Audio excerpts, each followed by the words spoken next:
Nivel de líquido en un tanque. Para esto consideremos que nuestro tanque recibe el líquido por la parte superior y por la parte inferior existe un punto de escape. El líquido se recibe a través de la parte superior y se representa mediante la letra Q de entrada, que puede ser una función del tiempo, y la cual se define como la cantidad de volumen dividida entre el tiempo.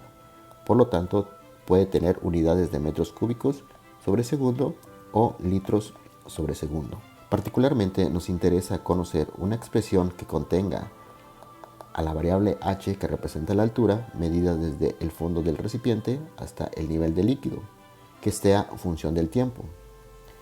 Adicionalmente, consideremos que la válvula tiene una resistencia R y que va a permitir un flujo de salida que es directamente proporcional a la altura e inversamente proporcional al valor de la resistencia. Esta resistencia tiene unidades de segundos sobre metros cuadrados. La expresión que nos permite relacionar todas estas variables es la de volumen, la cual por definición es el área de la base por la altura.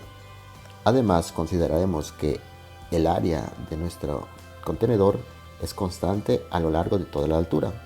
Esta área se mide en metros cuadrados y, para ser consistente con la nomenclatura, la renombraremos como capacitancia.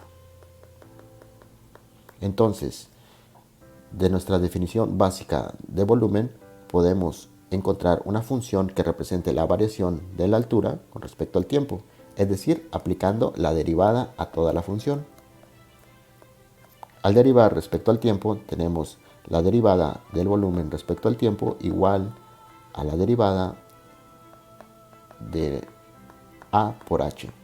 Pero como A es constante y es igual a la capacitancia, podemos escribir simplemente C por la derivada de la altura respecto al tiempo. Y ahora ya tenemos una expresión que tiene la derivada de la altura. Además, observando que la definición de gasto cumple precisamente con la definición de la derivada de volumen con respecto al tiempo, entonces se concluye que la derivada del volumen respecto al tiempo es igual al gasto neto en el tanque.